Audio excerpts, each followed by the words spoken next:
ನೀವು ಮನೆಯ ಮೇಲೆ ಇದ್ದ ಡೇಂಜರಸ್ ಸಿಚುವೇಷನಲ್ಲಿದ್ದ ಮರಗಳಿಗೆ ನೀವು ಕೊಂಬೆ ಕಡಿಲಿಕ್ಕೆ ಇಲ್ಲ ಮರ ಕಡಿಲಿಕ್ಕೆ ನೀವು ಅನುಮತಿ ಕೊಡಬೇಕು. ಅವ್ರಿಗೊಂದು ಅಪ್ಲಿಕೇಶನ್ ಕೊಟ್ಟ ನಂತರ ಇಲ್ಲ ನೀವು ಆ ಮರವನ್ನು ನೀವು ಕಡಿಬೇಕು. ಅದು ಇಲ್ಲ ಅಂತಂದರೆ ನಾವು ಒಂದು ಹೆಜ್ಜೆ ಮುಂದೆ ಹೋಗಿ ನೀವು ಕಡೀರಿ ಅಂತ ಹೇಳಬೇಕಷ್ಟೇ. ಅವ್ರ ಮನೆಯಲ್ಲಿ ಕೂತ್ಕೊಳ್ಳೋದಕ್ಕೆ ನೀವು ಅವರು ಬಿತ್ತು ಸತ್ತ ಮೇಲೆ ನೀವು ಇಲ್ಲಿ ಬಂದು ಅದು ಮರ ಅಕಸ್ಮಾತ್ ಬಿತ್ತು ಅಂತ ಹೇಳಿದರೆ ಅದಕ್ಕೆ ಅರ್ಥನೇ ಇಲ್ಲ. ಪಾನಜಾತ್ರೆ ಈ ಕಡೆ ಒಂದು ಮನೆ ನಾನೇ ಒಂದು 10 ಸಲ ನಿಮ್ಮ ಇಲಾಖೆಗೆ ಬಂದು ನಮ್ಮ ಟ್ರಸ್ಟ್ನ ಮುಖಾಂತರ ಮತ್ತು 1-2 ವರ್ಷದ ನಂತರ ನೀವು ಅನುಮತಿ ಕೊಟ್ಟರಿ. ಆ ಮನೆಯವರು ಬೇರೆ ಮನೆಯಲ್ಲಿ ಹೋಗಿ ಮಲಗ್ತಾಯಿದ್ರು. ನೀವು ಒಂದು ಅನುಮತಿಯೂ ಕೊಡುವುದಿಲ್ಲ, ನೀವಾಗಿ ಕಡಿಯುವುದಿಲ್ಲ. ಅದು ದೊಡ್ಡ ಮರ ಇನ್ನೊಂದು ಮರ ಅಂತ ಹೇಳ್ತೀನಿ, ಅದರ ಕೊಂಬೆಯನ್ನು ಕಡಿಯುವುದಿಲ್ಲ. ಇದು ವೆರಿ ಸೀರಿಯಸ್ ಇಶ್ಯೂ. ನಾನು ಇನ್ನು ಮುಂದೆ ಹೇಳಿದವ್ರಿಗೆ ಹೇಳ್ತೇನೆ, ನಿಮಗೆ ಅಪ್ಲಿಕೇಶನ್ ಕೊಡೋದು, ಇಲ್ಲದೆ ನೀವು ಕಡೀರಿ ಮನೆಯ ಎದುರುಗಡೆ ಬೀಳುವುದಾದರೆ.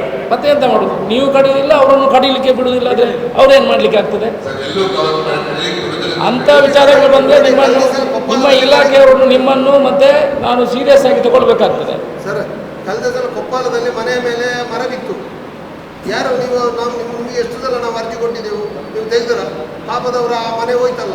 ಅಲ್ಲ, ಅವ್ರು ಏನು ಮಾಡಲಿಕ್ಕೆ ಆಗ್ತದೆ? ಪಾಪದವರು ಇವರು ಆ ಇಲಾಖೆಗೆ 10 ಸಲ ಹೋದರೂ ಇವರು ಮಾಡೋದಿಲ್ಲ. ಅದನ್ನು ಕಡಿಲಿಕ್ಕೆ ನಿಮಗೇನು ಅನುಮತಿ ತೊಂದರೆ ಇದೆ? ಏನು ತೊಂದರೆ ಇದೆ? ನನ್ನ ಮನೆಯ ಮೇಲೆ ಇರುವಂಥದ್ದು ನಾನು ಹೇಳು.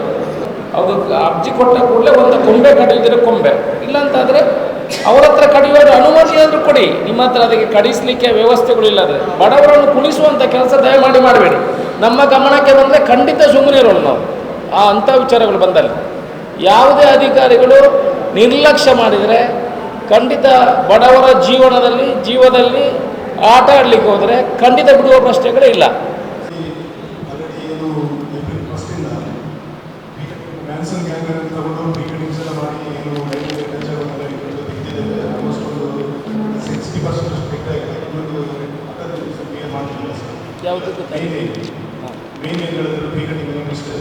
ಆಮೇಲೆ ಪ್ರತಿ ವರ್ಷ ನಾವು ಫ್ರಂಟ್ ಟೈಮಿಗೆ ಈಗ 24 ಅವರ್ಸ್ಗೆ ಜೀಪ್ ಟೈಮ್ ಮಾಡ್ತೇವೆ. ಅದು ಆಲ್ರೆಡಿ ಮಾಡ್ಕೊಂಡಿದ್ದು ಈಗ ಇನ್ನೊಂದು ನಾವು 24 ಅವರ್ಸ್ ಯೂಸ್ ಮಾಡ್ತೇವೆ. ಮತ್ತು ನಮ್ಮಲ್ಲಿ ಇರುವ ಲೈನ್ಗಳನ್ನು ನಾವು 24 ಅವರ್ಸ್ವರೆಗೆ ಚಾರ್ಟ್ ಮಾಡಿಕೊಂಡು ಓವರ್ ನೈಟ್ ಮಾಡಿಸ್ತೇವೆ ಈ ಫ್ರಂಟ್ ಟೈಮಲ್ಲಿ. ಈಗಲೇ ನಾವು ಸ್ಟಾರ್ಟ್ ಮಾಡಿದರೆ ಅದನ್ನು ಈಗ ಫ್ರಂಟ್ ಮುಗಿಯುವವರೆಗೆ ಕೂಡ ಕಂಟಿನ್ಯೂ ಮಾಡ್ತೇವೆ. ಮತ್ತು ಏನು ಎಮರ್ಜೆನ್ಸಿ ಆದರೆ ಇಮಿಡಿಯೇಟ್ ನಾವು ವರ್ಷ ಆಗ್ತೇವೆ. ಇದೆಲ್ಲ ಬೇಕಾದ ಎಕ್ವಿಪ್ಮೆಂಟ್ಸ್ ಇಟ್ಕೊಂಡಿದ್ದೇವೆ. ಟಿಕೆಟಿಂಗ್ ಇರ್ಬೋದು ಅಥವಾ ಮರ ಕಟ್ಟಲಿಕ್ಕೆ, ರೋಡ್ ಕ್ಲಿಯರ್ ಮಾಡಲಿಕ್ಕೆಲ್ಲ. ಆಮೇಲೆ ಕಂಬಗಳನ್ನು ಬಿತ್ತಂದರೆ ಅದನ್ನು ಇಮಿಡಿಯೇಟಾಗಿ ನಮ್ಮ ಔಟ್ಸೋರ್ಸ್ ಮಾಡೋದು, ಕಾಂಟ್ರಾಕ್ಟರ್ ಮಾಡೋದು, ಅವ್ರಿಗೆ ಕೊಟ್ಟು ನಾವು ಬ್ಯಾಚ್ಗಳಲ್ಲಿ ಇನ್ಸ್ಟ್ರಕ್ಷನ್ಸ್ ಕೊಟ್ಟು ಇಟ್ಕೊಂಡಿರ್ತೇವೆ. ಇಮಿಡಿಯೇಟಾಗಿ ರೆಸ್ಪಾಂಡ್ ಮಾಡ್ತೀವಿ. ನೋಡಿ, ಒಂದು ಮೆಸ್ಕಾಮ್ನವರಿಗೆ ನಿಮ್ಮ ಕಂಬಗಳಿಗೆ ಬಾಗಿಕೊಂಡಿರುವಂಥ ಮರಗಳು, ಆ ಮರಗಳನ್ನು ಕಡಿಯುವಂಥ ಕೆಲಸ ಫಾರೆಸ್ಟ್ ಯಾರಿದ್ದಾರೆ ಇಲ್ಲಿ? ಫಾರೆಸ್ಟ್ ಕೆಲವು ಮರಗಳನ್ನು ಕಡಿಯಬೇಕಿದ್ರೆ ಫಾರೆಸ್ಟಿಂದ ಅನುಮತಿ ಬೇಕು ಅಂತ ಹೇಳಬೇಕು. ಅದಕ್ಕೂ ಮೊನ್ನೆ ನಾವು ಚರ್ಚೆಯನ್ನೆಲ್ಲ ಮಾಡಿದ್ವಿ. ಯಾವ ಲೈನ್ಗಳಿಗೆ ಬಿಟ್ಟು ಮೇಲೆ ಇರುವಂಥ ಮರಗಳನ್ನು ಕಡಿಯುವಂಥ ಕೆಲಸ ಮಾಡಬೇಕು, ಫಾರೆಸ್ಟ್ನವರು ಅದಕ್ಕೆ ಅನುಮತಿ ಕೂಡಲೇ ಕೊಡಬೇಕು. ಇಲ್ಲದ್ರೆ ಕೆಲವುದನ್ನು ಅವಶ್ಯ ಬಿದ್ದಲ್ಲಿ ಎಸಿಯವರೇ ಅನುಮತಿ ಇಲ್ಲದಿದ್ದರೂ ಕಟ್ ಮಾಡುವಂಥ ಕೊಂಬೆಗಳನ್ನು ಕಟ್ ಮಾಡುವಂಥ ಕೆಲಸ ಆಗಬೇಕು. ಹೌದು. ಇನ್ನೊಂದು, ರಸ್ತೆ ಬದಿಯಲ್ಲಿ ಎಲ್ಲ ಕಂಬಗಳು ಅರ್ಧ ಬಾಕಿಕೊಂಡಿದೆ. ಅದು ನಿಮ್ಮ ಸ್ಕೋಪಲ್ಲಿ ಬರ್ತದಾ ಅಲ್ಲ ನೀವು ಕಾಂಟ್ರಾಕ್ಟ್ ಮುಖಾಂತರ ಮಾಡಿಸ್ತೀರಾ ಅದು ನಮಗೆ ಗೊತ್ತಿಲ್ಲ. ಅಂತೂ ಅದನ್ನು ಕ್ಲಿಯರ್ ಮಾಡುವಂಥ ಕೆಲಸಗಳಾಗಬೇಕು. ಇನ್ನು ಮಳೆ ಬರುವಾಗ ಅದು ಮೇಲೆ ಬೀಳುವಂಥ ಕೆಲಸಗಳಾಗಬೇಕು. ತುಂಬ ಅಪಾಯ ಮಟ್ಟದಲ್ಲಿ ಇದೆ ಕೆಲವೆಲ್ಲ. ಅದನ್ನು ನೀವು ಎಲ್ಲೆಲ್ಲಿದೆ ಅಂತ ಗುರುತಿಸಿ, ಅದರಲ್ಲೂ ಕೆಲವು ವಿಲೇಜ್ಗಳಲ್ಲಿ, ಹಳ್ಳಿಗಳಲ್ಲಿ ಹೋಗುವಂಥದ್ದಲ್ಲಿ ಅದು ನೀವು ಗುರುತಿಸಿ ಆ ಕಡೆ ಲೈನ್ ಮಾಡಿ ನೋಡಿ ಅದನ್ನು ಮಾಡುವಂಥ ಕೆಲಸಗಳಾಗಬೇಕು. ಇನ್ನೊಂದು, ಲೈನ್ ಮ್ಯಾನ್ ಮೊನ್ನೊಬ್ಬರು ಮೃತಪಟ್ಟಿದ್ದಾರೆ. ಸೊ ಇಂಥ ಇನ್ಸಿಡೆಂಟ್ಗಳು ನಾವು ಕೆಲಸ ಎಷ್ಟು ಮಾಡಿಸಿದ್ರು ಮಾನವೀಯತೆ ನೆಲೆಯಲ್ಲಿ ಅದನ್ನು ನೀವು ಸರಿ ನೋಡಿಕೊಳ್ಳುವಂಥ ಕೆಲಸಗಳು ಆಗಬೇಕು.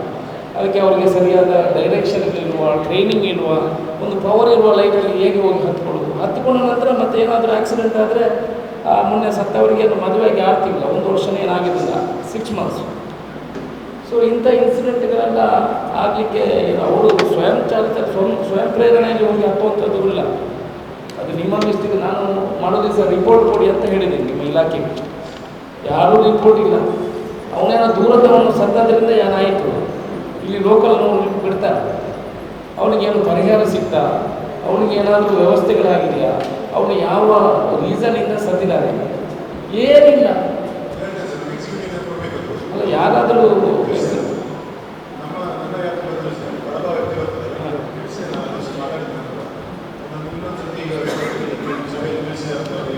ಅದು ಕಡಬ ವ್ಯಾಪ್ತಿಗೆ ಬರ್ತದೆ. ಅದೊಂದು ಎಸ್ ಸಿ ಅವರು ತಗೊಂಡು ಯಾವ ಇದರಿಂದ ಆಗಿದೆ ಅಂತ ಅಲ್ಲ, ಅಂಥ ಇನ್ಸಿಡೆಂಟ್ಗಳು ನಮ್ಮ ಇಲ್ಲಿ ನಡೀಬಾರ್ದು. ಅದಕ್ಕೆ ಬೇಕಾದ ಪ್ರಿಕಾಷನ್ಗಳು ತಗೊಳ್ಬೋದು. ಹೌದು. ಆಮೇಲೆ ಅಲ್ಲ ಅವರು ಮೊನ್ನೆ ಹೇಳುವಾಗ ನನಗೆ ಹಾಸ್ಪಿಟ್ಲಲ್ಲಿ ಹೇಳಿದ್ದಾರೆ, ನಾನು ರಾತ್ರಿ 7 ಗಂಟೆಗೆ ಇಲ್ಲದೆ ಮರು ದಿವಸ ಕೊಡ್ತೀನಿ ಅಂತ ಹೇಳಿದ್ರು. ಇವತ್ತಿನವರೆಗೆ ಯಾವುದೇ ಅಧಿಕಾರಿಗಳಿಗೆ ಸುದ್ದಿ ಇಲ್ಲ. ಅವನಿಗೇನಾದರೂ ಕೊಟ್ಟಿದ್ದಾರೆ, ಅವರಿಗೇನಾದರೂ ಸರ್ಕಾರದಲ್ಲಿ ಅಲ್ಲ ಏನಿದ್ರು ಅದನ್ನು ಹೇಳಬೇಕಲ್ಲ, 4 ಜನರಿಗೆ ಗೊತ್ತಾಗಬೇಕಲ್ಲ, ಮಾಧ್ಯಮದ ಮುಖಾಂತರದಲ್ಲಿ ಹೇಳಬೇಕು ಅವರಿಗೆ ಇಷ್ಟು ಸರ್ಕಾರದ ವತಿಯಿಂದ ಇಷ್ಟು ಬರ್ತದೆ ಅಂತ. ನೀವೀಗ ಹೇಳಿದ್ರಿ ನಿಮ್ಮ ಜುರಿಡಿಕ್ಷನ್ಗೆ ಬರೋದಿಲ್ಲ ಅಂತ. ನಾನು ಟೋಟಲ್ ಎಸ್ ಸಿ ಅವರಿಗೆ ಅದನ್ನು ಹೇಳಿ ಏನು ಅವರಿಗೆ ಅನುದಾನ ಬಂದಿದೆ ಏನಾದರೂ ಹೌದು ಅದೊಂದು ವಿಚಾರ ಹೇಳಬೇಕು. ಹೌದು, ಮರ ಕಡಿಯುವಂಥದ್ದು. ಮತ್ತು ಇನ್ನು ಮಳೆಗೆ ಕಂಬಗಳು ಬೀಳ್ತದೆ. ಕಂಬಗಳು ಬಿದ್ದರೆ 2-3 ದಿವಸ ನಂತರ ಕಂಬಗಳನ್ನು ಹಾಕುವಂಥದ್ದು. ಆನಂತರ ಫೋನು ತೆಗೆಯುವುದೇ ಇಲ್ಲ. ಮೆಸ್ಕಾಮಿಗೆ ಫೋನ್ ಮಾಡಿದರೆ ಯಾರು ಮನೆಯವರು ಹೇಳ್ತಾರೆ, ಅದು ತೆಗೆದು ಮೇಲೆ ಇಡ್ತಾರೆ. ಅಲ್ಲಿ ಫೋನೇ ತೆಗೆಯುವುದಿಲ್ಲ. ಆಮೇಲೆ ಲೈನ್ ಇದ್ದರೆ ಅವರು ಆ ಫೋನು ತೆಗೆಯುವವರಿಗೆ ತೆಗಿಬೋದಲ್ಲ. ಸರ್ ಈಗ ಏನಂದರೆ ನಮ್ಮಲ್ಲಿ ಈ ಮೊಬೈಲ್ಗಳಿಗೆ ಮತ್ತು ಲ್ಯಾಂಡ್ಲೈನ್ಗೆ ಕಾಲ್ ಮಾಡೋದ್ರಿಂದ ಈ ಇಂಟ್ರಪ್ಷನ್ಸ್ ಆದಾಗ ಅಥವಾ ಏನು ಕಂಬಗಳು ಬಿದ್ದಾಗ ಈ ಲೈನ್ಮ್ಯಾನ್ಗಳು ಜೈಗಳು ಲೈನ್ಮ್ಯಾನ್ಗಳಿಗೆ ಪವರ್ ಸ್ಟೇಷನ್ಗಳಿಗೆ ಆಫ್ ಮಾಡುವಂಥದ್ದು ಇಂಥದ್ರಲ್ಲಿ ಬಿಸಿ ಇರ್ತಾರೆ ಫೋನಲ್ಲಿ. ಆ ಟೈಮಲ್ಲಿ ಪಬ್ಲಿಕ್ ಕಾಲ್ಗಳು ಕಂಟಿನ್ಯೂಸ್ ಬರ್ತದೆ. ಈಗ ಒಂದು ಮಿನಿಟ್ಗೆ ಬಿಡ್ತಾರೆ ಏನಿಲ್ಲ ಒಂದು 10,000-15,000 ಮನೆಗಳಿಗೆ ಎಲ್ಲರೂ ರಶಪ್ ಆಗುವಾಗ ಅವರಿಗೆ ಫೋನ್ ಸಿಗದೆ ಒಂದು ಪ್ರಾಬ್ಲಮ್ ಇರ್ತದೆ. ಅದಕ್ಕೋಸ್ಕರ ನಮ್ಮಲ್ಲಿ 191 ಅಂತೇಳಿ ಕಾಲ್ ಸೆಂಟರ್ ಇದೆ. ಫೋನ್ ಇಟ್ಟಿದ್ದು ಅದು ಕಾಲ್ ಫ್ರೀ ನಂಬರ್. ಬ್ಯಾಂಗ್ಳೂರಿಗೆ ಹೋಗೋದು, ಮಂಗಳೂರಿಗೆ ಹೋಗ್ತದೆ. ಅಲ್ಲಿ 24 ಲೈನ್ಸ್ ಏನಿದೆ ಕಂಟಿನ್ಯೂಸ್ ಕಾಲ್ ರಿಸೀವ್ ಮಾಡ್ತಾರೆ. ಅಲ್ಲಿಂದ ರಿಸೀವ್ ಮಾಡಿ ಅವರು ನಮ್ಮ ಮ್ಯಾನೇಜ್ಮೆಂಟ್ ಟ್ರಾನ್ಸ್ಫರ್ ಮಾಡ್ತಾರೆ. ಎಮರ್ಜೆನ್ಸಿ ಎಷ್ಟು ಬೇಗ ಟ್ರಾನ್ಸ್ಫರ್ ಮಾಡ್ತಾರೆ. ಆಮೇಲೆ ಅದನ್ನು ಫಾಲೋ ಮಾಡಿ ಅದಕ್ಕೆ ಕನ್ಸಲ್ಟ್ ತಿಳಿಸ್ತಾರೆ. ಆಪ್ಷನ್ ಇದೆ, ಅದನ್ನು ದಯವಿಟ್ಟು ಕೂಡ ಗ್ರಾಹಕರ ತಿಳ್ಕೊಂಡ್ರೆ ನೋಡಿ. ನಮಗೆ ಕಾಲ್ ರಿಸೀವ್ ಮಾಡಿ ಆಗಲ್ಲ ಸರ್, ಮಳೆಗಳಲ್ಲಿ ಇರ್ತದೆ. ಮತ್ತು ನಮ್ಮ ಪವರ್ ಸ್ಟೇಷನ್ಗಳಿಗೆ ನಾವು ಮೀಟಿಂಗ್ ಕಾಲ್ ರಿಸೀವ್ ಮಾಡಿದ್ರೆ ವರ್ಕ್ ಕ್ಲಿಯರ್ ಅದು ಇಶ್ಯೂ. ಮಧ್ಯಾಹ್ನ 5:30 ಆಫೀಸ್ಗಳಲ್ಲಿ 24/7 ವ್ಯವಸ್ಥೆ ಸಿಗ್ತದೆ. ಅಲ್ಲಿ ಆಫೀಸ್ ನಂಬರ್ ಯಾರು ರಿಸೀವ್ ಇರೋದಿಲ್ಲ ಎಕ್ಸೆಪ್ಟ್ ಟೌನ್. ಟೌನಲ್ಲಿ 24 ರಿಸೀವ್ ಮಾಡಿದೆ. ಅದು ಬಿಟ್ಟು ಬೇರೆ ಎಲ್ಲಿ ಕೂಡ ನಾನು 4-5 ವರ್ಷದಿಂದ ನಿಮ್ಮ ಲೈನ್ ಮ್ಯಾನೇಜರ್ ಹೇಳ್ತಾ ಇದ್ದೇನೆ, ಮರ ಹತ್ತುವವರು ನಮ್ಮಲ್ಲಿ ಇಲ್ಲ, ಎಕ್ಸ್ಪರ್ಟ್ ಯಾರಿಲ್ಲ ಹೇಳ್ತೀನಿ. 6 ಫೀಟ್ನ ದೋಟಿ ಹಿಡ್ಕೊಂಡು ಬಂದದಂತೆ ತೆಗಿತೀನಿ, ಮುಗೀತು. ಅದಕ್ಕೋಸ್ಕರ ಸ್ಪೆಷಲಿಸ್ಟನ್ನು ಒಂದು 6 ತಿಂಗಳಾದರೂ ಅಪಾಯಿಂಟ್ಮೆಂಟ್ ಮಾಡಿ ಮರ ಹತ್ತುವವರು ಯಾರು ಇದ್ದಾರೆ ಎಕ್ಸ್ಪರ್ಟ್ ಅಂತ, ಅದು 4 ಜನರಿಗೆ ಉಪಕಾರ ಆಗ್ತದೆ. ಇವರು 8 ಫೀಟ್ನ ದೋಟಿ ಹಿಡ್ಕೊಂಡು ಬಂದು ಹೀಗೆ ಎಳಿತಾರೆ, ಹೋಗ್ತಾರೆ, ಮುಗೀತು. ಆ ಗೆಲ್ಲು ಬೀಳೋದು ಮತ್ತೆ ಕಂಬ ಬೀಳೋದು, ಲೈನ್ ಕಟ್ ಆಗೋದು. ಅದರಿಂದ ಮೊದಲೇ ಮಳೆ ಬರಲಿಕ್ಕೆ ಮೊದಲೇ ಎಕ್ಸ್ಪರ್ಟನ್ನು ಮರ ಹತ್ತುವ ಎಕ್ಸ್ಪರ್ಟನ್ನು ಕರ್ಕೊಂಡು ಬಂದು ಅವರೆಲ್ಲ ಗೆಲ್ಲು ಸುಲಭ ಆಗ್ತದೆ. ಈಗ ಗೆಲ್ಲು ಕಡಿಲಿಕ್ಕೆ ಅವ್ರ ಹತ್ರ ಜನ ಇಲ್ಲ. ನೀವು ಮರ ಕಡಿಯುವ ಎಕ್ಸ್ಪರ್ಟ್ ಕಡಿಯೋದಲ್ಲ, ಮರದ ಗೆಲ್ಲು. ಅದಕ್ಕೆ ಅವರು ಕ್ರೇನ್ ವ್ಯವಸ್ಥೆ ಇದೆ. ನಾವು ಪ್ರತಿ ಸತಿ ಕ್ರೇನ್ ಕೊಟ್ಟು ಮ್ಯಾಕ್ಸಿಮಮ್ ಏನಿರೋದೆಲ್ಲ ಕಡಿತೇವೆ. ನಮಗೆ ಮ್ಯಾಕ್ಸಿಮಮ್ ಲೈನಿಗೆ ಆಗೋದನ್ನು ಮಾತ್ರ ಕಡಿಲಿಕ್ಕೆ ಪರ್ಮಿಷನ್ ಫಾರೆಸ್ಟ್ ಅವರಿಗೆ ಸ್ವಲ್ಪ ದೊಡ್ಡಗೆಲ್ಲ ಕೂಡ ನಾವು ಕ್ವಶನ್ ಮಾಡ್ತಾರೆ. ನಾವು ಮ್ಯಾಕ್ಸಿಮಮ್ ನಮ್ಮ ಲೈನಿಗೆ ಇಂಟರ್ನೆಲ್ಲ ಅವಾಯ್ಡ್ ಮಾಡ್ತೀವಿ. ನಂತರ ಮರಗಳು ಬಿದ್ದಾಗ ಅದು ಏನು ಮಾಡಿ ಆಗ್ತದೆ. ಬಟ್ ನಾವು ಆಗ ಏನು ಪ್ರಿಕಾಷನ್ ಏನು ಮಾಡಬೇಕಂತ ಮಾಡ್ತೇವೆ ಸರ್. ಸರ್ ಎಂತ ಗೊತ್ತಿಲ್ಲ, ಈಗ ನಮ್ಮದು 2G ಲೈನ್ ಅಲ್ಲಿ 30 ಒಂದರಲ್ಲಿ ಪಂಪ್, ನಿಜವಾಗಿ ಅದರಲ್ಲಿ ಕೆಪಾಸಿಟಿ 20 ಇದೆ, ಅದು 10 ಹೆಚ್ಚು ಉಂಟು. ಆದರೂ ನೋಡಿ ಕೃಷ್ಣರಾವ್ ಆ ಏರಿಯಾದಲ್ಲಿ ಅವರೊಂದು ಮಾಡಿಸಿದ್ದಾರೆ. ಈಗ ನಮ್ಮ ಏರಿಯಾದಲ್ಲಿ ಈಗ ಪಂಪ್ ಲೋಡ್ ಜಾಸ್ತಿ ಆಯಿತು. DC ಯಾವಾಗಲೂ ಹೋಗ್ತಾ ಇದೆ, ಹಳತ್ತನ್ನೇ ಬಂದು ರಿಪೇರಿ ಮಾಡಿ ಹಾಕ್ತಾರೆ. ಅವ್ರದ್ದು ತಪ್ಪು ಅಂತ ನಾನು ಹೇಳೋದಿಲ್ಲ. ಯಾಕಂದರೆ ನಮಗೆ ನೋಡಿ ಪಂಪಿನವರು ತೆಗೆಯುವಾಗ ನಾವೆಲ್ಲ ಬಡವರು, ನಮ್ಮ ಮನೆಯಲ್ಲಿ ಖಾಲಿ ಲೈಟ್ ಹಾಕಿ ಏನೋ ಒಂದು TV ಹಾಕೊಂಡು ಕೂತ್ಕೊಳ್ತೇವೆ ನೋಡಿ. ಅಲ್ಲಿ ಲೋಡ್ ಇಲ್ಲ, ನಮಗೆ ಕರೆಂಟ್ ಇಲ್ಲ, ನೀರು ಅದು ಇಲ್ಲ. ಅದಕ್ಕೆ ಒಂದು ಟ್ರಾನ್ಸ್ಫರ್ ಹೊಸಬೇಕು, ಕೆಪಾಸಿಟಿ ಇದ್ದದ್ದು ಒಂದು. ಎರಡನೇ ಅಂತ ಗೊತ್ತುಂಟಾ, ಇವರು ಜನ ಇದ್ದಾರೆ, ಇವರಲ್ಲಿ ಎಂಥ ಗಾಳಿ ಉಂಟು ಅಂತ ಹೇಳ್ತಾರೆ. ಯಾಕೆ ಮೈನ್ ರೋಡಲ್ಲಿ ಮಾತ್ರ ಹೋಗುದು. ನಾವು ಫೋನ್ ಮಾಡಿ ಹೇಳ್ತೇವೆ ನೋಡಿ, ಭೀಮಣ್ಣ ಬನ್ನಿ ನಮ್ಮಲ್ಲಿ. ಅದಕ್ಕೆಲ್ಲರೂ ನಮ್ಮಲ್ಲಿ ಜನ ಇದ್ರಿ, ನಾನು ಖುದ್ದು ಬರ್ತೇನೆ ಸ್ವಾಮಿ, ನನ್ನೊಟ್ಟಿಗೆ ನಾನು ಟೈಮ್ ಕೊಡ್ತೇನೆ. ಯಾಕೆಂದರೆ ಅವರು ಜನ ಇಲ್ಲದ್ರೆ ನಮಗೆ ಅದರ ಸ್ಯಾಲ್ರಿ ಬೇರೆ ರೀತಿಯಲ್ಲಿ ಮಾಡಿಸಲಿ, ನಾವು ಮಾಡಿಸ್ತೇವೆ ಆ ಏರಿಯಾದಲ್ಲಿ. ಯಾಕೆ ಗೊತ್ತುಂಟಾ, ಮರ ಕಡಿಬೇಕು, ಗೆಲ್ಲು ತೆಗಿತಾ ಇರಬೇಕು. ಯಾಕಂದರೆ ಲೈಟ್ ಉರಿದಿಲ್ಲ, ರಾತ್ರಿ ಕಲ್ಲರದ್ದು ಇದೆಲ್ಲ ಸಮಸ್ಯೆ ಇರ್ತದೆ. ನಾನೇ ಸ್ವತಃ ಒಂದು 10 ಗಂಟೆ ರಾತ್ರಿಗೆ ತೆಂಗಿನ ಮರಕ್ಕೆ ಹತ್ತಿ ನಾನು ಗರಿ ಕಡ್ದು, ಅದು ಹೈ ವೋಲ್ಟೇಜ್, ಅದು ಅವರನ್ನು ಎದುರು ನಿಲ್ಲಿಸಿ ತೆಗೆದು ವಾಪಸ್ ಮಕ್ಕಳಿಗೆ ವಿದ್ಯಾಭ್ಯಾಸ ಓದಲಿಕ್ಕೆ ಎಕ್ಸಾಮ್ ಟೈಮ್, ಆ ಟೈಮ್ಗೆ ನಾನು ಅದನ್ನು ಸರಿ ಮಾಡಿಸಿ. ನಾನೊಂದು ಪಂಚಾಯಿತಿ ಮೆಂಬರ್ ಆಗಿ ವಿನಂತಿ ಮಾಡಿ ಅದನ್ನೊಂದು ಮಾಡಿಸ್ಕೊಂಡು. ಆಯಿತು, ನಿಮ್ಮದು ಒಳ್ಳೆ ಕೆಲಸ. ಹಾಗೆ ಲೋಕಲ್ನವರು ಸೇರಿಕೊಂಡ್ರೆ ಅಲ್ಲೇ ಸ್ವಲ್ಪ ಸಹಾಯ ಆಗ್ತದೆ. ಅದು ಒಳ್ಳೆ ಕೆಲಸ. ಅದಾದಷ್ಟು ನೀವು ನಾವು ಸಹಕಾರ ಕೊಡ್ತೇವೆ ಸರ್. ಸಹಕಾರ. ಕೊಡ್ತೇವೆ. ಆಮೇಲೆ ಇನ್ನೊಂದು ಮೆಸ್ಕಾಂನವರು ಈಗ ಕೆಲವು ಪಂಚಾಯತ್ ಲೆವೆಲಲ್ಲಿ ಅಲ್ಲಿ ನೀರಿನ ಸಮಸ್ಯೆ ಇರ್ತದೆ. ಅವರು ಬೋರ್ವೆಲ್ ಕೊಡಿತಾರೆ, ನೀವು ಅಲ್ಲಿ ಅವ್ರಿಗೆ ಟಿ ಸಿ ಹಾಕಿ ಅಂತ ಕವರ್ ಕೊಡಬೇಕಿದ್ರೆ ಟಿ ಸಿ ಹಾಕಬೇಕು ಅಂತ ಹೇಳ್ತೇವೆ. ಅವರು ಬೋರ್ವೆಲ್ ಕೊಡೋದೇ ಕಷ್ಟದಲ್ಲಿ ಪಂಚಾಯತ್, ನಾನು ಸರ್ಕಾರಿ ಸರ್ ಒಂದು ಮಾಹಿತಿ ನಾವು ಏನು ಈ ವಿಷಯಗಳಿಗೆ ಟ್ರಾನ್ಸ್ಫರ್ ಆಗ್ತೇವೆ, ಅದಕ್ಕೆ ದಯವಿಟ್ಟು ಯಾವುದೇ ಗ್ರಾಹಕರು 1 ರೂಪಾಯಿ ದುಡ್ಡು ಕೊಡುವಂಥದ್ದಿಲ್ಲ. ಡಿಪಾರ್ಟ್ಮೆಂಟೇ ಅದರ ಕಂಪ್ಲೀಟ್ ಸ್ಟ್ರಕ್ಚರ್ ನೋಡ್ತದೆ. ಗುತ್ತಿಗೆದಾರ ಯಾರೇ ಇರ್ಬೋದು ಅದಕ್ಕೆ ದುಡ್ಡು ಕೊಡಬೇಕು ಅಂತ ದಯವಿಟ್ಟು ಯಾರು ಕೊಡಬೇಡಿ, ನಮಗೆ ಕಂಪ್ಲೇಂಟ್ ಮಾಡಿ ಅಂತ ಅವರು ಕೇಳ್ತಾರೆ. ಯಾರು ಕೊಡುವ ಅಗತ್ಯ ಇಲ್ಲ ಸರ್, ಕೊಡಲಿಕ್ಕಿಲ್ಲ. ನಾವು ಡಿಪಾರ್ಟ್ಮೆಂಟಿಂದ ಆಗೋದಿಲ್ಲ, ಅದನ್ನು ಸುಮ್ಮನೆ ಏನೋ ಹೇಳಿ ತಗೊಳ್ತಾರೆ ಬಿಟ್ಟು ನಮಗೆ ನಮ್ಮ ಮಾಹಿತಿ ಬರೋದಿಲ್ಲ ಸರ್. ಈ ವಿಚಾರ ನಿನ್ನೆ ನಾವು ಹೋದಲ್ಲಿ ನೋಡಿ, ಕುಂಬ್ರಕ್ಕೆ ಹೋಗಿದ್ದೀವಿ ನಾವು ನಿನ್ನೆ. ಕುಂಬ್ರಕ್ಕೆ ಹೋಗಿ ಅಲ್ಲಿ ನೀರಿಲ್ಲ ಆ ಏರಿಯಾದಲ್ಲಿ. ಅವರು 2 ಹೇಳಿದೆ, ನೀವು ಟಿ ಸಿ ಹಾಕೋ ಅಗತ್ಯ ಇಲ್ಲ. ಅವರು ಟಿ ಸಿ ಹಾಕಬೇಕಿದ್ರೆ 1 ಟಿ ಸಿಗೆ 2.5 ಲಕ್ಷ ರೂಪಾಯಿ ಆಯಿತು. 5 ಲಕ್ಷ ರೂಪಾಯಿ ಪಂಚಾಯತಲ್ಲಿ ಓವರ್ಲೋಡ್ ಟ್ರಾನ್ಸ್ಫಾರ್ಮರ್ ಅದರಲ್ಲಿ ಪವರ್ ಸಪ್ಲೈ ಕೊಟ್ಟು ಕೂಡ ಯೂಸ್ಲೆಸ್ ಆಗ್ತದೆ, ಅವರಿಗೆ ಯೂಸ್ ಮಾಡಲಿಕ್ಕೆ ಆಗೋದಿಲ್ಲ. ಅದಕ್ಕೆ ನಾವು ಅಲ್ಟರ್ನೇಟ್ ಪವರ್ ಸಪ್ಲೈ ಹಾಕಬೇಕಾಗ್ತದೆ. ಅದು ಡಿಪಾರ್ಟ್ಮೆಂಟ್ ಬಂದಿಂದ ಆಗೋದಿಲ್ಲ. ನೀವು ನಮ್ಮ ಇರಿಗೇಷನ್ ಕಾನ್ಸೆಪ್ಟ್ ಯಾವುದೇ ಕಾರಣಕ್ಕೆ ಕೂಡ ಯಾರು ಡಿಪಾರ್ಟ್ಮೆಂಟ್ ಅವ್ರ ಹತ್ರ ಪಬ್ಲಿಕ್ ಹತ್ರ ದುಡ್ಡು ಕಲೆಕ್ಟ್ ಮಾಡೋಕ್ಕಾಗ್ತಿಲ್ಲ. ಇದು ಯಾರೋ ಥರ್ಡ್ ಪಾರ್ಟಿ ಕಲೆಕ್ಟ್ ಮಾಡೋದು ಡಿಪಾರ್ಟ್ಮೆಂಟ್ ಹೆಸರು. ನಾವು ಯಾರು ನಿಮ್ಮ ಪ್ರಕಾರ ಪಂಚಾಯತ್ ಬೋರ್ಗಳಿಗೆ ಟಿ ಸಿ ಹಾಕೋ ಅಗತ್ಯ ಪಂಚಾಯತ್ ಕೃಷಿ ಪಂಚಾಯತಿಗೆ ಕೃಷಿ ಅಲ್ಲ ನಾನು ಹೇಳೋದು. ಈಗ ಪಂಚಾಯತಿನವರು ಒಂದು ಬೋರ್ವೆಲ್ ಹಾಕಿದೆ, ಆ ಬೋರ್ವೆಲಲ್ಲಿ ನೀರಿನ ಕೊರತೆ ಇದೆ. ನೀವು ಆ ಪಂಚಾಯತ್ ಬೋರ್ವೆಲ್ಗೆ ಕರೆಂಟ್ ಕೊಡಬೇಕಿದ್ರೆ ನೀವು ಅದಕ್ಕೆ ಟಿ ಸಿ ಹಾಕಿ ಅಂತ ಹೇಳ್ತೀವಿ. ಸರ್ಕಾರ ಲೋಕಲ್ ಬಾಡಿ ಹಾಕಿ ಕೊಡಬೇಕು. ಒಂದು ಪಂಪ್ಗೆ ನೀವು ಟಿ ಸಿ ಹಾಕಿ ಅಂತ ಹೇಳಿದ್ರೆ ಸಣ್ಣ ಟ್ರಾನ್ಸ್ಫಾರ್ಮರ್ ಅದನ್ನು ಒಂದು ಬೈಕ್ ಅಂತ ಹೇಳಿದ್ರೆ ನಾವು ಅದನ್ನು ಟ್ರಾನ್ಸ್ಫಾರ್ಮರ್ ಕೊಟ್ಟರೆ ಯಾವುದೋ ಮನೆಯಲ್ಲಿ ಯಾವುದೋ ಒಂದು ಗೆಲ್ಲು ಹೋದಾಗ ಕೂಡ ಪವರ್ ಕುಡಿಯೋ ನೀರಿಗೆ ಕರೆಂಟ್ ಹೋಗ್ತದೆ. ಅದನ್ನು ರಿಪೇರಿ ಆಗಿ ಕುಡಿಯೋ ನೀರಿಗೆ ಪವರ್ ಸರಿಯಾಗುದಿಲ್ಲ. ಅದಕ್ಕೋಸ್ಕರ ಎಕ್ಸ್ಕ್ಲೂಸಿವ್ ಆಗಿ ಟ್ರಾನ್ಸ್ಫಾರ್ ಹಾಕಿ ಕೊಡೋದು. ಅದೀಗ ಮೊದಲಿಂದ ಅದೇ ಸಿಗುವಂಥದ್ದು ಡಿಪಾರ್ಟ್ಮೆಂಟ್ ಸೆಕ್ರೆಟರಿ. ಇದು ಏನು ಯಾವ ಲೋಕಪಾಡಿ ಹಾಕಿ ಇವರು ಕೆಲಸಕ್ಕೆ ಇರ್ಬೋದು ಅಥವಾ ಪಿಡಬ್ಲ್ಯೂ ಇರ್ಬೋದು, ಯಾವ ಡಿಪಾರ್ಟ್ಮೆಂಟ್ ಹೋಗ್ಬೇಕು ಅವರೇ ಹಾಕೋದು, ಅವರೇ ಹಾಕ್ಬೇಕಂತ ಓದಿಸಿದ್ರು ಅದ್ರ ಬಗ್ಗೆ ಮಾಡ್ತಾರೆ. ಅದು ಗೈಡ್ಲೈನ್ಸ್ ಇದೆಯಾ ನಿಮಗೆ? ತುಂಬ ಕಡೆ ಅದು ಭಾರಿ ತೊಂದರೆ ಆಗ್ತದಲ್ಲ.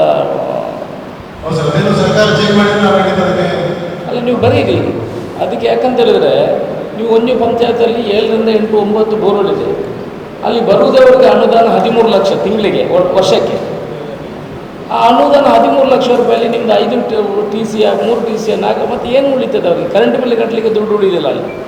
ಈ 2-3 ಕಡೆ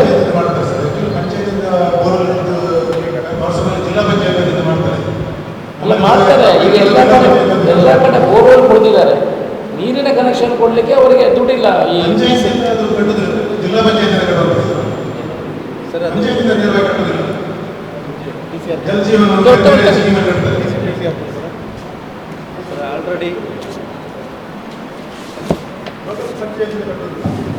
ಆಲ್ರೆಡಿ ಡ್ರೈ ಆಗಿದ್ದ ಬೋರ್ವೆಲ್ಗೆ ಇನ್ನೊಂದು ಬೋರ್ವೆಲ್ ತೆಗಿಬೇಕಾದ್ರೆ ಅದೇ ಬೋರ್ವೆಲ್ ಇರುತ್ತೆ ಸರ್, ಅದನ್ನೇ ಶಿಫ್ಟ್ ಮಾಡ್ತಾ ಇದ್ದೇವೆ. ಅದೇ ಶಿಫ್ಟ್ ಮಾಡಲಿಕ್ಕೆ ಏನು ಅಂತ ಅಮೌಂಟ್ ಇರೋದಿಲ್ಲ ಸರ್. ಶಿಫ್ಟಿಂಗ್ ಅದೇ JJML ಆಗಿರೋದಕ್ಕೆ ಎಲ್ಲದಕ್ಕೂ ಟಿ ಸಿ ಸ್ಯಾಂಕ್ಷನ್ ಆಗಿದೆ, ಸ್ವಲ್ಪ ಪೆಂಡಿಂಗ್ ಇದೆ ಸರ್. ಹೊಸ ಬೋರ್ವೆಲ್ ಹಾಕಿದ್ದಕ್ಕೆ ಹೊಸ ಅವರಿಗೆ ಬೋರ್ವೆಲ್ ಅಂತ ಮಂಜೂರಾಗುತ್ತಿಲ್ಲ ಸರ್. ಇರುವುದನ್ನೇ ಶಿಫ್ಟ್ ಮಾಡಬೇಕು ಡ್ರೈ ಆದರೆ. ಹೊಸ ಬೋರ್ವೆಲ್ ಕೊಡ್ತಿದಾರಲ್ಲ ಅದಕ್ಕೆ ಅದು ಹಳೆಯದು ಡ್ರೈ ಆಗಿದ್ರೆ ಮಾಡ್ಬೋದು ಸರ್, ಅದನ್ನು ಶಿಫ್ಟ್ ಮಾಡಬೇಕಾಗುತ್ತೆ. ಮತ್ತು JJML ಹೊಸ ಟಿ ಸಿ ಮಂಜೂರಾಗಿರುತ್ತೆ ಸರ್. JJML ನಮ್ಮಲ್ಲಿ ಮೋಸ್ಟ್ಲಿ ಶಿಫ್ಟ್ ಮಾಡೋದಾದ್ರೆ ಯಾರು ಮಾಡ್ತಾರೆ? ಶಿಫ್ಟಿಂಗ್ ಚಾರ್ಜಸ್ ಗ್ರಾಮ ಪಂಚಾಯತ್ ಏನು ಹೆಚ್ಚು ಇರುವುದಿಲ್ಲ ಸರ್. ಶಿಫ್ಟಿಂಗ್ ಚಾರ್ಜ್ 10,000 ಒಳಗಡೆ ಬರ್ಬೋದು ಸರ್, ಏನಾದ್ರು ಕಂಬ ಶಿಫ್ಟ್ ಇದೆ. ಗ್ರಾಮ ಪಂಚಾಯತ್ನವ್ರು ಇದ್ದಾರೆ ಯಾರಾದರೂ ಈ ಪ್ರಾಬ್ಲಮ್ ಇದ್ದಾರೆ ಸರ್. ನೋಡಿ ಸರ್, ನಮ್ಮದು ಈಗ ನೈರ್ಮಲ್ಯ ಇದರ ಪಂಪ್ ಹಾಕಿದ್ದೇವೆ. ಪಂಪ್ ಬೋರ್ವೆಲ್ ತೆಗೆದಿದ್ದೇವೆ. ಅದಕ್ಕೆ ಈಗ ಕಲೆಕ್ಷನ್ ಆಗಲಿ ಪ್ರೈವೇಟ್ ಅವರು ಈಗಲೂ ನೀರು ಕೊಡ್ತಾ ಇದ್ದಾರೆ. ಈಗ ನೈರ್ಮಲ್ಯ ಸಮಿತಿ ಅಧ್ಯಕ್ಷನಾಗಿ ನಾವು ಮಾತಾಡೋದು. ಯಾಕಂದರೆ ಇವರೆಲ್ಲ ಕೆಲವು ಹೇಳಿದ ಮಾನವೀಯತೆ ದೃಷ್ಟಿಯಿಂದ ಈಗ ನೀರು ಕೊಡೋದು ನಮಗೆ ಆಗುದಿಲ್ಲ. ಈಗ ಅವರು ಪ್ರೈವೇಟ್ ಅವರು ಕೊಡ್ತಾರೆ ನೋಡಿ. ನಾವು ಬೋರ್ ತೆಗೆದು 6-8 ತಿಂಗಳಾಯಿತು. ಎಲ್ಲಿ ಅದಕ್ಕೆ ಪಂಚಾಯತಲ್ಲಿ ಹೌದು, ಇದಕ್ಕೆ ಇನ್ನೂ ಸಹ ವ್ಯವಸ್ಥೆ ಆಗಲಿಲ್ಲ. JJML ವರ್ಕ್ ಪೆಂಡಿಂಗ್ ಇದೆ ಸರ್. ಸರಿಯಲ್ಲ? ಅದು ಸ್ವಲ್ಪ ಯಾವಾಗ ಆಗುದು? ಈಗ ನೋಡಿ ಈ ಟೈಮ್ಗೆ ನೀರಿಲ್ಲ. ಈಗ ಎಲ್ಲಿಂದ ಕೊಡುದು? Sanction ಆದ work ಅವರಿಗೆ work ಬಿಸಿಗೆ ಆಗ್ತದೆ. ಕೊಡುದಾ, ಜನರಿಗೆ ಕೊಡುದಾ? ಅಲ್ಲ, ಏನು ಪ್ರಾಬ್ಲಮ್ ಏನು? ಬೋರ್ವೆಲ್ ತೆಗ್ದಿದ್ರಾ? ಅದೇ ಈಗ ಕನೆಕ್ಷನ್ ಆಗಲಿಲ್ಲ. JJM ಇದ್ದು ಇನ್ನು JJM ಅವರಿಗೆ ಟೆಂಡರ್ ಆಗಿದೆ, ಪ್ರೈವೇಟ್ ಅವರಿಗೆ ಟೆಂಡರ್ ಆಗಿದೆ, ಡಿಪಾರ್ಟ್ಮೆಂಟ್ ಇಂಟರ್ಫಿಯರೆನ್ಸ್ ಇಲ್ಲ ಸರ್. ಅವರೇ ಅವರಿಗೆ ಪೇಮೆಂಟ್ ಮಾಡಿ ಎಲ್ಲ ಹಾಕ್ಸೋದು. JJM ರಿವ್ಯೂ ಮಾಡಿದ್ರೆ ಸರಿಯಾಗಿ JJM ಇಂದ ಟೆಂಡರ್ ಆಗಿದೆ. ಟೆಂಡರ್ ಆಗಿ TC ಮಂಜೂರಾಗಿದೆ. ಮತ್ತೆ ಯಾಕೆ ಅವರೇ ಪೇಮೆಂಟ್ ಕೊಡುವಂಥದ್ದು, ಅವರೇ ಅವರೆಲ್ಲ ಬಗ್ಗೆ ಮಾಡೋದು, ಡಿಪಾರ್ಟ್ಮೆಂಟ್ ಬಗ್ಗೆ ಮಾಡೋದಿಲ್ಲ. ನಮ್ಮ ಸ್ಟಾರ್ಟ್ ಮಾಡಿದ್ವಿ JJM ಯಾರಿಗೆ ಬರ್ತದೆ? ಮಾತಾಡೋದು.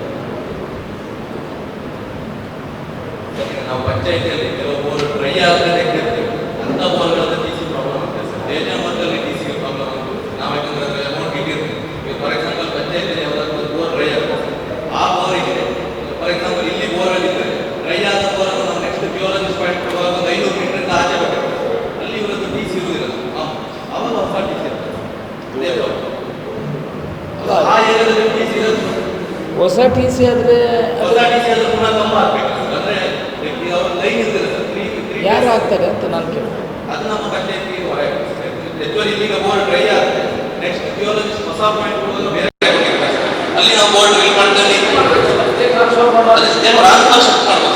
ಎಕ್ಸ್ಟ್ರಾ ಕಂಬ ಹಾಕಬೇಕು ಸರ್, ಅವ್ರು ಹೇಳಿದಾಗ 500 ಮೀಟರ್ ಎಕ್ಸ್ಟ್ರಾ 2 ಕಂಬ ಹಾಕಿದ್ರೆ ಸಾಕಾಗ್ತದೆ.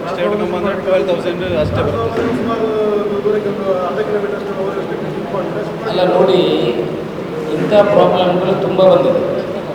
ಕೆಲವು ಕಡೆ ಬೋರ್ವೆಲ್ ತೆಗೆದಿದ್ದಾರೆ, ಬೋರ್ವೆಲ್ ತೆಗೆದಾಗ ಪಂಪ್ ಹಾಕಲಿಲ್ಲ. ನಾನು ಅಲ್ಲಿ ಹೋಗೋಗಿ ಹೇಳ್ತಾರೆ ಪಂಪಿಗೆ ಟಿ ಸಿ ಹಾಕಬೇಕು ಅಂತ ಹೇಳ್ತಾರೆ. ಇದನ್ನು ನೀವು ಒಂದು ಏನನ್ನು ಅದಕ್ಕೆ ನೀವು ಹೇಳ್ತೀರಿ ಈಗ ಅವರು ಹಾಕ್ತಾರೆ ಅಂತ, ಇವರು ಹೇಳ್ತಾರೆ ನಾವು ಅಲ್ಲೇ ಇದ್ದರೆ ಹಾಕ್ತೀವಿ ಅಂತ. ಆದರೆ ಶಿಫ್ಟ್ ನೋಡಿದೆ ಯಾರು? ಪಂಚಾಯತಿನವ್ರು ಮಾಡಿದ ಫೈನಲ್ ಸೊಲ್ಯೂಷನ್ ಹೇಗೆ ಬರ್ತದೆ? ನೀವು ಹೇಳ್ತೀರಿ ಬೋರ್ವೆಲ್ ಅಲ್ಲೇ ಇದೆ, ನೀವು ಹೇಳ್ತೀರಿ ಮಂಜೂರಾಗಿದೆ. ಮಂಜೂರಾದವನ್ನೆಲ್ಲ ಹಾಕಬೇಕಲ್ಲ ಅವನು ಆ ಕಡೆ. ಯಾಕೆ ಲೈನ್ ಎಳೆದು ಕೊಡೋದು ಯಾರು? ಕುಡಿಯುವ ನೀರಲ್ಲಿ ಕಾಂಪ್ರಮೈಸ್ ಮಾಡಲಿಕ್ಕೆ ಆಗ್ತದಲ್ಲ. ಬಾಕಿ ಆದರೆ 4 ದಿವಸ ಲೇಟ್ ಆದರೆ ಪರವಾಗಿಲ್ಲ, ನಾವು ಟ್ಯಾಂಕಲ್ಲಿ ಕೊಡ್ತಾ ಇದ್ದೀವಿ. ಫಾರೆಸ್ಟ್ ನಮ್ಮಲ್ಲಿ ಅಪಾಯಕಾರಿ ಮರಗಳನ್ನು ತೆರವುಗೊಳಿಸಿದ್ದೀವಿ ಸರ್. ಆಮೇಲೆ ಮೆಸ್ಕಾಂ ಮತ್ತು PWD ಸೇರಿಸ್ಕೊಂಡು ಎಲ್ಲದೂ ಜಾಸ್ತಿ ಅಪಾಯಕಾರಿ ಮರಗಳನ್ನು ತುರ್ತು ನೆಲೆಯಲ್ಲಿ ನಾವು ಅದನ್ನು ಗುಂಪು ಮಾಡಿದ್ವಿ ಸರ್. ಈಗೆಲ್ಲೋ ಅಪಾಯಕಾರಿ ಮರಗಳಂಥದ್ದು ಯಾವ ಬಾಕಿ ಇಲ್ಲ ಸರ್.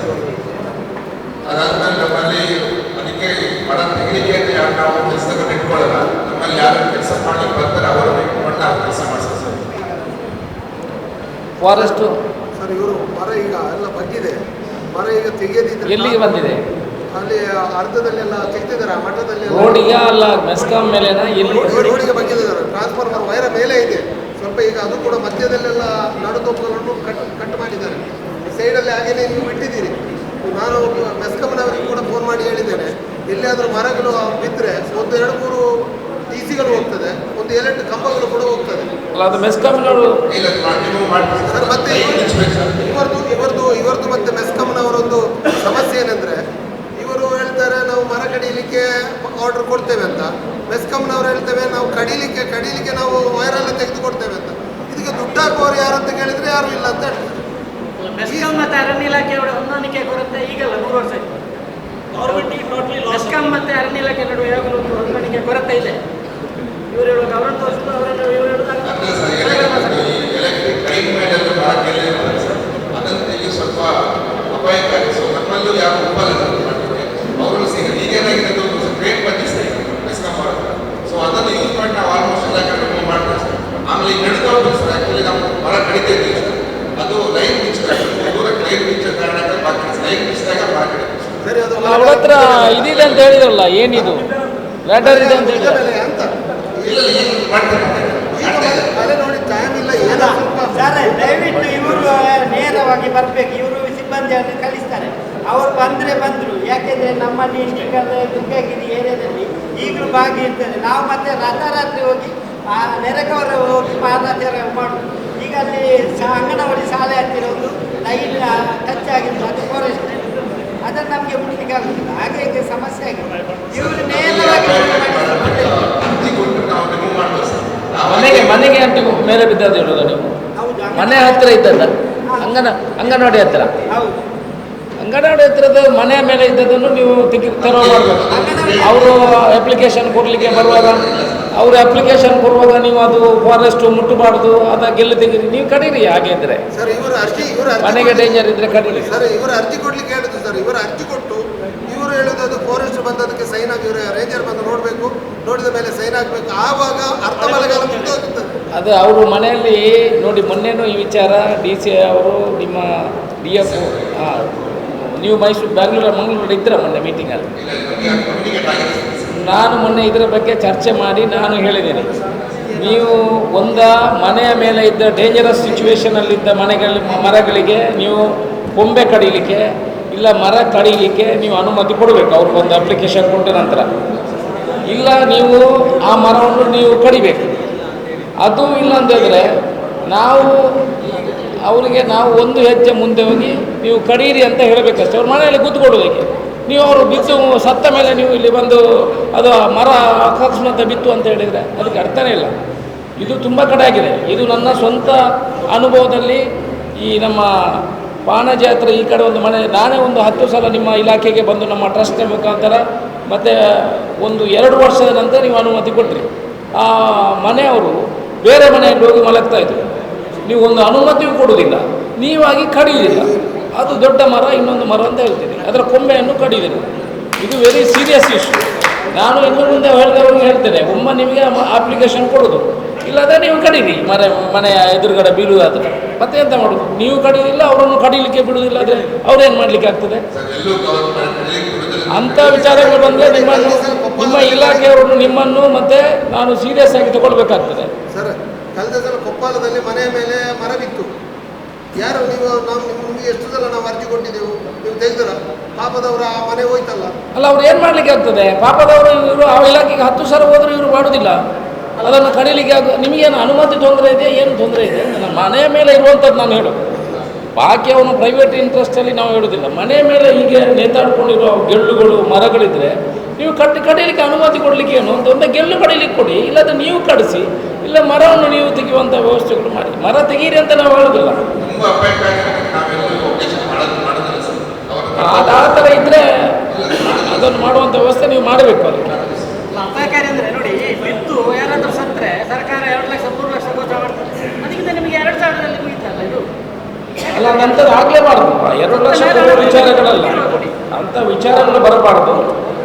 ಅದು ಅರ್ಜಿ ಕೊಟ್ಟ ಕೂಡಲೇ ಒಂದು ಕೊಂಬೆ ಕಡಿಯಿದ್ರೆ ಕೊಂಬೆ, ಇಲ್ಲಾಂತಾದರೆ ಅವ್ರ ಹತ್ರ ಕಡಿಯೋದು ಅನುಮತಿ ಆದರೂ ಕೊಡಿ. ನಿಮ್ಮ ಹತ್ರ ಅದಕ್ಕೆ ಕಡಿಸಲಿಕ್ಕೆ ವ್ಯವಸ್ಥೆಗಳು ಇಲ್ಲದ್ರೆ ಬಡವರನ್ನು ಕುಣಿಸುವಂಥ ಕೆಲಸ ದಯಮಾಡಿ ಮಾಡಬೇಡಿ.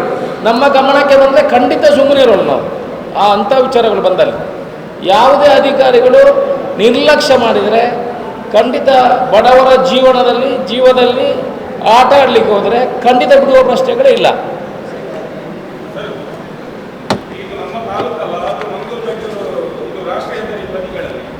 ಹಾಳು ಮಾಡಿ ಉತ್ಪನ್ನ ಮರಗಳು ಎಲ್ಲ ಒಣಗಿ ನಿಂತು ಇಲ್ಲಿ ಕೆಳಗಡೆಯಾಗಿ ಈ ಶಿರಾಡಿ ಹತ್ರ ಇದೆಲ್ಲ ನೋಡ್ಬೋದು.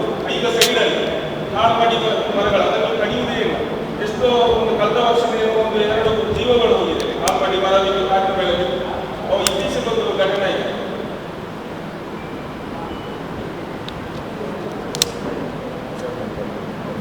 ಉಪ್ಪಿನಗಡಿ ಮಾಹಿತಿ ಕೊಡುವಾಗ ನೀವು ಅವರು ಹೇಳುವಾಗ ಕಂಪ್ಲೇಂಟನ್ನು ಸ್ವೀಕಾರ ಮಾಡಿದ್ರೆ ಮಠದಲ್ಲಿ ಮಠ ನಿಮಗೆ ಬರ್ತಾರ. ಇಲ್ಲಿ 2 ಲೈನ್ ಇದೆ. ಹಿರೇಬೆಂಡಾಡಿ ಬೇರೆ, ಉಪ್ಪಿನಂಗಡಿಗೆ ಬೇರೆ. ಉಪ್ಪಿನಂಗಡಿ ಗ್ರಾಮಕ್ಕೆ ಉಪ್ಪಿನಂಗಡಿ, ಹಿರೇಬೆಂಡಾಡಿಗೆ ಸುತ್ತೂರು ಒಂದು ಗ್ರಾಮದಲ್ಲಿ ಡಿಸ್ಟೆನ್ಸ್ ಇದೆ. ಇದೊಂದು 2. ಇವತ್ತು ಉಪ್ಪಿನಂಗಡಿ ರೈತರು ಇದ್ದಾರಾ? ಬನ್ನಿ ಮತ್ತೆ ಅವರ ದೂರದಲ್ಲಿ ಇರ್ತಾರೆ. ಈ ಸಮಸ್ಯೆ ಅವರು ಬರೋದು ಬರಬೇಕು.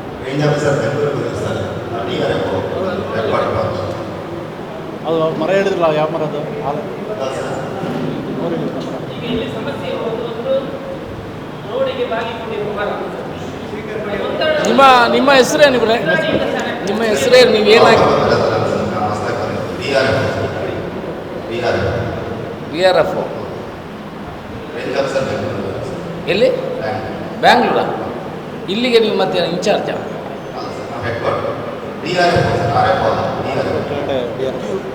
ಇವರು ಆ ರೇಂಜಿಗೆ ತಾನೆ ಇವರು? ಹಾಂ, ರೇಂಜ್ ನಿಮಗೇನು ಮಾಹಿತಿ ಇಲ್ಲ ಇಲ್ಲಿದು? ಹೀಗೆ ಆಗೋದು ವರ್ಷ ವರ್ಷ.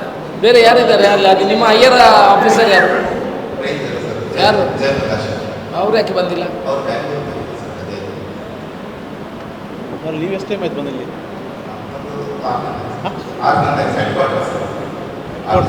ಆಫೀಸ್ ವರ್ಕ್ ಮಾತ್ರ ಮಾಡೋದಾ? ಬೇರೆ ಯಾರಿಲ್ವಾ? ನೀವಿಬ್ಬರೇ ಇರೋದು ಅಲ್ಲಿ? ನೀವಿಬ್ಬರೇ ಇರೋದು ಅಧಿಕಾರಿ? ಎಲ್ಲ ರಜೆಯಲ್ಲಿದ್ದೀರಿ, ಎಲ್ಲ ಟ್ರಾನ್ಸ್ಫರ್ಗೆ ಓಡಾಡ್ತಾ ಇದ್ದಾರೆ ಕಾಣ್ತದೆ ಅಲ್ವಾ? ಈಗ ಇದು ಹೇಳಿದಾಗೆ ಆಲೂಮಟ್ಟಿ ಮರ ಅದರ ಹಾಲು ತೆಗೆಯುವುದು ಹೀಗೆ ಕೊಟ್ಟು ಅದು ರಸ್ತೆಗೆ ಬಾಗಿ ಬೀಳ್ತದೆ. ಆಲೂಮಟ್ಟಿಯನ್ನು ಕುತ್ತಿಗೆ ಕೊಡ್ತಾ ಇದ್ರು, ಅದನ್ನು ನಿಲ್ಲಿಸಿದ್ದಾರೆ. ಈಗ ಕಳ್ಳರು ಅದನ್ನು ತಗೊಂಡು ಹೋಗ್ತಾರೆ. ಅವರಿಗೆ ಒಂದು ರೀತಿಯಲ್ಲಿ ವೃತ್ತಿ ಆಗ್ತಾ ಇದ್ದಾರೆ ಇವಾಗ ಸರ್ಕಾರದಿಂದ. ಮರಗಳು ಇಲ್ಲ, ಒಂದು ನಿಮಿಷ ಇದೆ. ಸರ್, ನಾವು ನಿವೇಶನ ಕೊಟ್ಟಿದ್ವಿ, 21 ರೂಮ್ಗಳಿಗೆ ನಿವೇಶನ ಕೊಟ್ಟಿದ್ವಿ. ಎಲ್ಲಿ? ಕೋಡಿಪಾಡಿ. ಅಲ್ಲಿ ಫಾರೆಸ್ಟ್ ಇದೆ ಅಂತ ಆ ಸಲ ಅವರು ಒಂದು 5 ವರ್ಷ ಮುಂಚೆ ಅದು ಚಿಕ್ಕದಿತ್ತು. ಈಗ ಫಾರೆಸ್ಟ್ ಅಬ್ಜೆಕ್ಷನ್ ಹಾಕಿ ಈಗ ಮರ ಸ್ವಲ್ಪ ಅಕೇಶಿಯ ಮರ ಮಾತ್ರ ಇರೋದು. ಈಗ ನಮಗೆ ಅಲ್ಲಿ ನಿವೇಶನ ಕೂತ್ಕೊಳ್ಳಿಕ್ಕೆಲ್ಲ ಇವರು ನಮಗೆ ಬಿಡ್ತಾ ಸರಿ. ಯಾಕಂದರೆ ನಿಮ್ಮ ಜಾಗದಲ್ಲಿ ಫಾರೆಸ್ಟ್ನವರಿಗೆ ಅದೇ ನಮ್ಮ ಸರ್ಕಾರಿ ಅದು ನಾನು ಬರೋ ಮುಂಚೆ ಅಲ್ಲಿ ಮ್ಯಾನ್ಯೂ ಮರ ಇದೆ ಸರ್. ಅದು ಸರ್ಕಾರಿ ಜಾಗದ ಕಾರಣಕ್ಕಾಗಿ ಅದು ಕಡಿಲಿಕ್ಕೆ ಅಪ್ಲಿಕೇಶನ್ ಹಾಕಿ 84 ಮರ ಅಂತ ಅರ್ಜಿ ಕೊಟ್ಟು ಕೊಡಿಬೇಡಿ ಆ 84 ಮರಕ್ಕೆ ವ್ಯಾಲ್ಯೂಷನ್ ಮಾಡಿ ತುಂಬ ಜಾಸ್ತಿ ಬಂತು ಸರ್. ಹಾಗೆ ಅದನ್ನು ಸ್ಟಾಪ್ ಮಾಡಿ ಅದಾದ್ಮೇಲೆ ವಾಪಸ್ ಒಂದು 47 ಮರಕ್ಕೆ ವ್ಯಾಲ್ಯೂಷನ್ ಮಾಡಿ ಸರ್. ಅದು ಗ್ರಾಮ ಪಂಚಾಯತ್ ದುಡ್ಡು ಕಟ್ಟಲಿಕ್ಕೆ ಬಂತು ಸರ್. ಗ್ರಾಮ ಪಂಚಾಯತ್ ದುಡ್ಡಿಲ್ಲ ಅಂತ ಹೇಳಿ ಅದು ಪೆಂಡಿಂಗ್ ಆಯ್ತು ಸರ್. ಹಾಗಾಗಿ ಅದು ಮತ್ತೆ ಅಲ್ಲಿ ಈಗ ಡೈವರ್ಟ್ ಮಾಡೋದು ಬೇಡ. ಈಗ ನೋಡಿ, ಅದು ಆ ಮರ ಹೇಳಿದ್ರಲ್ಲ, ಯಾವ ಮರ ಅದು? ಆಲ್ಮಟ್ಟಿ. ಅದ್ರ ಬಗ್ಗೆ ಏನು ಹೇಳ್ತೀರಾ? ಅದು ಆಲ್ಮಟ್ಟಿ ಸರ್. ಆಲ್ಮಟ್ಟಿ ಮರನ ನಾವು 2 ವರ್ಷಕ್ಕೆ ಒಂದ್ಸಲ 2 ವರ್ಷಕ್ಕೆ ಗುತ್ತಿಗೆ ಕೊಡೋದು ಸರ್. ಈಗ 31/3/2020 ಸರ್. ಈಗ ಅದನ್ನು ವಾಪಸ್ ಜುಲೈಯಿಂದ ನಾವು ಗುತ್ತಿಗೆ ಕೊಡ್ತಾ ಇದ್ದೀವಿ ಸರ್. ಅದನ್ನು ಶಿರಡಿ ಹತ್ರ ಇರೋ ಮರಗಳಿಗೆ ಹಾಕಿಕೊಂಡಿದ್ದೀವಿ ಸರ್. ಅದನ್ನು ಇಲ್ಲಿಗೆ ನಾವು ಪರ್ಯಾವರಣಕ್ಕೆ ಮಾಡ್ತೀವಿ ಸರ್. ಈ ಮೀಟಿಂಗ್ಗೆ ಚರ್ಚೆ ಆಗಿದೆ. ಅಲ್ಲಿ ಯಾವುದೆಲ್ಲ ಬಂದಿರೋ ಮರಗಳಿಗೆ ದೊಡ್ಡ ಮರ ಅಲ್ಲ, ಈಗ ಅದೇನಾಗಿದೆ, ಮೊನ್ನೆ ಒಂದು ಇನ್ಸಿಡೆಂಟ್ ಆಯಿತು ಕಡಪದಲ್ಲಿ. ಅಲ್ಲಿ ಬೆಳಿಗ್ಗೆಲ್ಲ ಆಯಿತು, ಗೊತ್ತಲ್ವಾ? ಸುಮಾರು 1 ಕಿಲೋಮೀಟರ್ ರೋಡಲ್ಲಿ ಮರಗಳು ಬಿದ್ದಿದ್ದಾರೆ. At stretch within no time, half an hour ಬಿದ್ದಿದ್ದಾರೆ. ಅರ್ಧ ಗಂಟೆ ಟೈಮಲ್ಲಿ 1 ಕಿಲೋಮೀಟರ್ ಸ್ಟ್ರೆಚ್ಚಲ್ಲಿ ಪೂರ್ತಿ ಮರಗಳು ಬಿದ್ದು. ಎಲ್ಲಿ ಮೈನ್ ರೋಡಲ್ಲಿ ಆಯಿತಾ? ಒಂದು 2 ಕಾರ್ ಕೂಡ ಜಖಮಾಗಿದೆ. ಲಕ್ಕಿಲಿ ನಮ್ಮ ಮೆಸ್ಕಾಮ್ ಲೈನ್ ಇರೋದಕ್ಕೆ ಬಚಾವಾಗಿದೆ ಕಾರ್, ಇಲ್ಲಾಂದ್ರೆ ಅವರು ಡೆತ್ತಾಗಿದ್ದಾರೆ.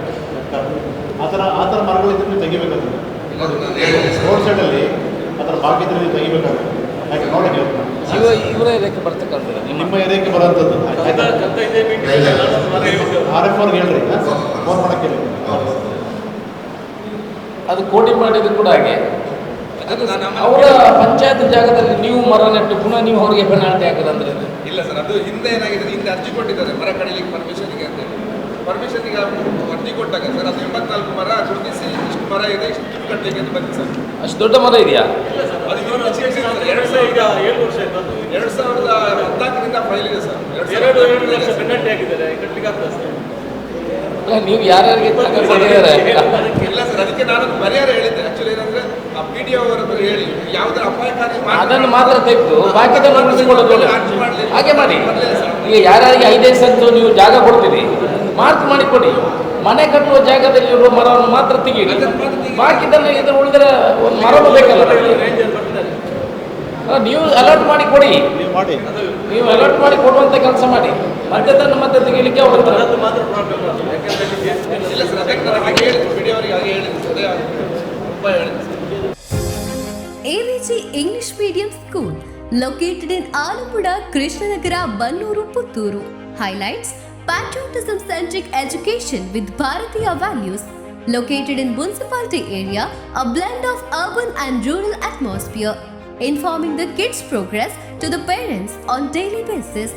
Fine English environment in the classrooms. Effective communication with the parents. Easy access to the school management. Just 3.5 kilometers from Putturu towards Uppinangadi. Personal attention to each kid. Admission open for 2023-24. AVG English Medium School, an unit of AVG Educational and Charitable Trust, Alumpuda, Krishnanagara, Bannuru, Putturu. Contact 7338085983, 9448485983.